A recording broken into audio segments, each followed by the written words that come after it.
근데 이 앞선 친구들이 제게 뭐라고 얘기를 했느냐 하면 이거를 정리해서 얘기를 하면 이랬습니다. 2000년은 그때 이야기입니다. 지금으로부터 8년 전에. 2000년은 획기적인 변화가 있을 해다.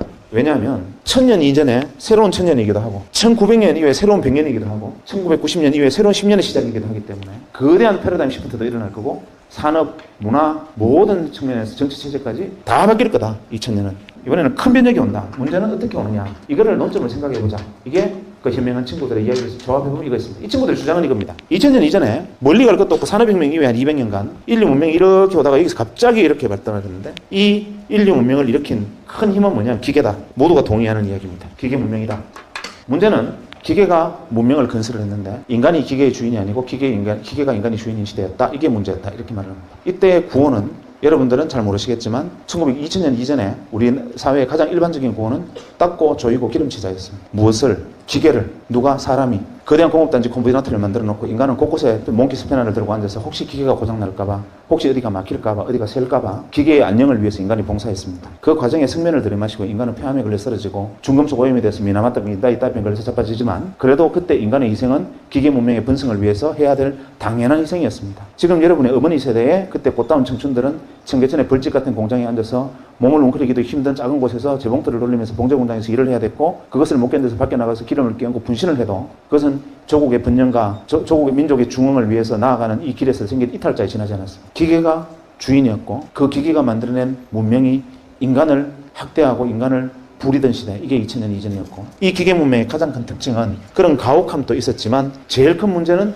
아시다시피 엔트로피를 증가시키는 거다. 이게 가장 핵심적인 거라는 겁니다. 예를 들면 자연물을 기계 문명이 가공을 해서 이런 상품을 만듭니다. 예를 들면 저 땅속에 있는 원유 한 방울을 가지고 정제를 해서 이렇게 상품을 만들면 부가가치를 갖는 상품을 만들어내면 비싸집니다. 문제는 이놈이 가진 부가가치는 여기 쓰는 것인데 어느 날 안 나오면 조금 전까지만 해도 상품이었는데 안 나오는 순간 이건 쓰레기로 불립니다. 그리고 쓰레기가 되는 순간 원래 자연물의 상태로 되돌아가지 못한다. 즉 기계 문명의 특징은 비가역적이다. 이리버시블하다. 이 비가역적이고 이리버시블한 쓰레기들이 점점 쌓이고 자연물은 계속 기계 문명에 의해서 상품이 되고 쓰레기로 되고 비가역적으로 쓰레기가 축적되고 엔트로피가 증가하면 결국 이 기계 문명은 인류의 죽음으로 멸망할 수밖에 없다. 여기에 대한 자각이 2000년대 이후에 나타날 거다. 이렇게 말을 하는 거예요. 여기에 대한 자각을 사람들이 하게 될 거다. 아니나 다를까 사람들이 이것을 자각한 일부 W들이 여러분 우리한테 핵심적인 키워드를 하나 던집니다. 뭐라고 던지느냐? 웰빙.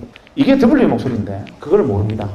W 웰빙 이러니까 99% 잉여인간들이 어떻게 생각하느냐면 웰빙 좋지. 고사리나물, 무나물에 밥 비벼 먹고 휘뜬치도 마시고 해양 심청수 마시는 거야. 이렇게 생각하고 다운시프트로 전부 내려갑니다. 이 사람들이 말하는 웰빙은 뭐냐? 웰빙. 잘 살자는 거죠. 뭐가? 기계가 아니라 사람이 잘 사는 시대. 결국 핵심하자면 휴먼, 사람이라는 건데 이거를 그냥 우리가 다운시프트에서 나물 뜯어먹고 뭐 백이 숙제처럼 살아가자 이런 식으로 99%는 이해를 한 거죠. 그러면서 이 사람들이 제게 다시 이렇게 얘기했어요. 웰빙, 즉 사람의 시대다. 머신의 시대가 아니다. 사람하면 떠오르는 게 뭐냐? 한번 생각해봐라 답이 떨어진다. 이렇게 말합니다. 뭘까? 인간, 안 아프고 오래 살아야 되니까 의학, 약학, 이건 기본이다. 두 번째, 건강을 증진해야 되니까 헬스케어. 그 다음에 바이오. 이것도 두 번째 떠오르는 생각이다. 세 번째, 인간을 즐겁게 하는 게 뭐가 있겠나? 지금까지 인간이 괴로웠지만 이제 인간을 즐겁고 싶을 거다. 레저, 엔터테인먼트. 이런 게 세 번째 그룹이 될 거다. 또 뭐 있나? 엔트로피가 증가하는 것을 막아야 되고 이 비가역적 생산물이 생기는 것도 막아야 되고 그 다음에 이것들을 증가하는 걸 막으려면 화석연료 사용을 줄여야 되니까 대체 에너지 같은 것도 나타날 거다. 에너지가 문제가 될 거다. 다섯 번째, 이미 늘어난 쓰레기를 어떻게든지 줄여야 되고 엔트로피를 낮춰야 되고 어떻게든지 만들어야 되니까 해야 될 거 뭐겠네? 환경, 에코 이런 게 될 거다. 일곱 번째, 기계를 사용하지 않고 부가가치를 만들어내는 방법, 사람 머리에서 부가가치를 만들어내는 지식산업이 있을 거다. 최소한 이 정도가 2000년대에 새로운 W일 거다라고 저한테 이렇게 그 사람들이 이야기를 들려줬습니다. 지금으로부터 한 7, 8년 전에. 그래, 이게 정답이구나라고 배웠죠. 그때 당시에 많은 사람들이 이랬습니다. W들이 2000년에 들었으면서 웰빙 이렇게 말합니다. 앞으로 150년 이내에 지구의 절반이 물에 잠긴다. 이렇게 말하면 0.9% 통찰력 있는 인간들이 그래 큰일 난다. 그 해법을 가진 W들이 누구냐. 빨리 찾아내서 같이 이 산업을 키워나가고 빨리 대비를 하자. 이렇게 0.9%는 잽싸게 움직이는데 99%의 잉여인간들은 150년 이후에 지구의 절반이 물에 잠긴단 말이지. 내가 죽고 난 다음이네 뭐. 이게 99% 잉여인간들의 보통의 생각이었습니다. 정답은 저로서는 굉장히 쉬운 선택이었습니다. 저는 의사니까 의학과 분야에 저절로 들어가 있었고 제가 잘할 수 있는 건 헬스케어 바이오 쪽이니까 그래서 그때 2001년도에 2000년 말에 생긴 작은 성취를 이 바이오 산업에 뛰어드는데 사용을 했고 그때 제가 시작한 이 유전자 진단 사업이 이제 한 6년 만에 자리를 잡아서 내년에 코스닥에 상장을 하게 될 겁니다. 이게 이제 바이오까지였고 그 다음에 대체에너지나 뭐 에코 이 부분은 제 전공이 아니니까 그만두자. 마지막 지식산업. 이거는 해볼 만하다. 이 지식산업은 주로 어떤 게 지식이 있을까? 쉬웠죠. 예를 들면 여러분들 중에 서울에 광화문에 파이낸스 센터를 한번 가보세요. 기회가 있으면. 가보면 지하에 가서 그냥 그 뭐 똠양꿍 이런 거 먹으러 가지 말고 위에 가보면 입주업체 명단을 한번 보세요. 위에 보면은 뭐 스탠다드 채트드 커스타디 보드 거기 들어와 있고 도이치뱅크 들어와 있고 김현장 법률사무소 광화문 사무소 들어와 있고 그다음 맥킨지 컨설팅도 들어와 있고 거기 쭉 들어와 있습니다. 저는 가끔 갈 때마다 그 생각을 합니다. 현대자동차 울산 공장에 거대한 공장을 만들고 수만 명의 근로자들이 일을 하고 엄청난 화석에너지를 소모하면서 엔트로피를 증가시킨 사업들하고 화석연료를 사용합니다. 그렇게 해서 하루에 벌어들이는 돈이 잘 나가면 한 10억, 재수 없으면 못 벌 때도 있습니다. 파이낸스센터에서 광화문 파이낸스센터 건물 하나에서 생기는 거래되는 부가가치의 크기는 현대자동차 울산 공장에서 생기는 부가가치보다 10배는 넘습니다. 아니 어쩜 100배쯤 될지 모릅니다. 그런데 그 엄청난 부가가치를 창출하고 거래하는 파이낸스센터의 생산시설이 뭐냐? 아무리 돌아봐도 옥상에서부터 1층까지 기계라고는 없습니다. 사무실마다 들어가봐도 책상에 화분 몇 개 있고 컴퓨터 몇 대 있고 사람들 왔다 갔다 하고 이 전부입니다. 어떠한 화석연료도 사용하지 않고 기계도 없고 생산물도 만들어내지 않는데 부가가치는 어마어마한 부가가치를 쏟아내고 있습니다. 반대쪽 울산에 가면 현대중공업, 현대자동차 거대한 장치에 경기가 좋을 때는 흥청망청하다 경기 나쁘면 전부 실업자 됐다가 이런 일들이 반복되면서 지금도 거대한 생산시설을 운동하고 있지만 그 가치는 파이낸스센터 하나에 들어있는 가치의 10분의 1도 안 됩니다. 하루 생산 기준은. 뭘까? 이게 정답이 있는 거죠. 기계문명의 시대는 기계를 통해서 부가가치가 나옵니다. 인간은 어떤 인간이어야 되냐면 기계의 안녕을 위해서 또 일사불란한 기계문명의 거대한 컴비나트나 공급단지 시스템에 맞는 인간이 복무해야 됩니다. 그렇게 만들어져야 됩니다. 인간은 볼트가 너트에 맞는 볼트를 만들어야지 너트는 딱 이렇게 정해져 있는데 볼트가 너무 크다든지 너무 작으면 쓸모없는 인간이 됩니다. 그냥 아무 생각 없이 승반 작업, 밀링 작업을 하면서 계속 손을 넣었다 뺐다 이것만 단순 반복하면 문제가 없으나 왜 내가 이 짓을 하고 있어야 되는 거야 라고 생각하는 순간 손목이 들컥 날아갑니다. 벌집 같은 공장에서 왜 내가 이것을 하고 있어라고 생각하는 순간 분신을 하든지 아니면 가서 머리채 끌려나가든지 이렇게 소위 말하는 사회 부적합형 인간이 됩니다. 이 시대에는 일관된 프로세스와 모든 것이 정해져 있는 데에서 왜라는 질문은 금기였습니다. 여기서는 왜라는 질문을 하는 것은 이 사회 부적합형 인간이 되는 겁니다. 이때는 왜라고 질문하면 안 됩니다. 거기에 가장 맞는 최선의 인간들이 만들어지고 길러져야 했던 시대고 그것이 이 시대의 인간이었고 산업이었고 주체였습니다. 여기서는 아무것도 단순한 생각만으로 왜라는 질문이 없이 할 수 있는 일은 단 하나도 없습니다. 그냥 이유 없이 워드 프로세스 자격증 하나 가지고 주는 문서 타이핑하는 사람조차 없습니다. 모든 것이 왜에서 출발합니다. 여기서는 why라고 말하지 않는 한 이 공간에서 한 시간도 버텨내지 못합니다. 벌써 여기에는 아무 문해와 문해충일 경우에 가장 성실한 인간이 되고 그렇게 될 수밖에 없고 이 구조는 사회는 직렬 구조입니다. 위에서부터 지시하면 따라오고 지시하면 따라와서 일사불란하게 아웃풋을 만들어야 돼요. 이 과정에서 조금만 미스매치가 생기거나 여기서 왜라면서 딜레이가 되면 아웃풋이 팍 줄어듭니다. 이건 제거해야 될 인간입니다. 이 사고방식이 여러분들이 잘 알고 있는 미국에 1980년대로 들어가 보면 전 세계 제조업의 가장 핵심 기업이면 제일 먼저 떠오르는 게 제너럴 일렉트릭입니다. 제겔치가 지위를 살렸다고 표현을 했는데 사실 지위를 잘 살렸는가 잘 생각을 해보면 어떻게 됐습니까? 제겔치가 처음에 살린 게 아니라 한번 시행착오 끝에 살립니다. 지위가 산업문명이 쭉 발전하다가 2단계 미국은 우리보다 빨리 들어가는 거죠. 인건비는 오릅니다. 더 이상 화석연료 떼가면서 나쁜 것도 하기도 어려워졌습니다. 생산성이 떨어져요. 지위가 위기에 빠집니다. 우리보다 20년 전에. 그래서 지위는 결단을 내렸습니다. 어떤 결단을 내리냐면 기계문명 시대에 맞는 결단을 내립니다. 사람을 쥐어짜자. 사람의 절반을 잘라내고 자르는 방식은 너는 왜 다른 사람은 하루에 커피 3잔, 2잔밖에 안 마시는데 너는 3잔 마시냐. 다른 사람은 화장실에 가면 5분 만에 오는데 너는 왜 7분 만에 와. 이 기준으로 사람들을 자르고 선택합니다. 그리고 인간을 기름을 짜고 마지막 마른 수건을 짤 때까지 또 짭니다. 이게 바로 식스시그마입니다. 여러분들이 알고 있는 식스시그마는 우아한 것처럼 보이지만 사실 식스시그마의 철학적 근본적인 부분을 시니컬하게 쳐다보면 기계를 축소하는 게 아니라 인간을 쥐어짜고 인간을 통제하는 겁니다. 기계문명 시대의 특징은 잘 안 되면 사람을 자릅니다. 더 안 되면 사람을 더 자릅니다. 더 안 되면 사람을 완전히 내버리면 기계를 씁니다. 장사가 잘 되면 2교대하고 더 잘 되면 3교대하고 더 잘 되면 24시간 돌아갑니다. 즉 인간은 상수가 아니라 변수입니다. 그렇게 하다가 결국은 사람을 잘라내고 하다가 더 이상 안 되니까 결국 지위가 변신을 합니다. 뭐로 변신을 합니까? 제너럴 일렉트릭이 선풍기부터 원자력 발전소까지 만드는 회사지만 세계 최대의 제조업체였던 GE가 결국 인간의 창의력에 주목을 합니다. 짜내서 되는 게 아니라 왜라고 말할 수 있고 머릿속에서 부가가치를 만들어낼 수 있는 인간을 키워내는 수밖에 없다 해서 창의력에 주목을 하면서 GE라는 기업 자체가 변신합니다. 현재 제너럴 일렉트릭이 벌어들이는 이익의 올해는 조금 떨어졌습니다만 작년까지만 해도 이익의 53%는 제조업에서 나온 게 아니라 GE의 53% 수익은 금융에서 나왔습니다. GE 캐피탈, GE 파이낸스와 같은 데서 M&A도 하고 R&D도 하고 심지어는 뭐 돈도 빌려주고 즉 기계에서 만들어낸 부가가치가 아닌 사람의 머리에서 만들어낸 부가가치가 제너럴 일렉트릭이라는 세계 최대의 생산 기업의 속성을 바꿔버리고 제너럴 일렉트릭은 그렇게 변신함으로써 살아남는 데 성공합니다.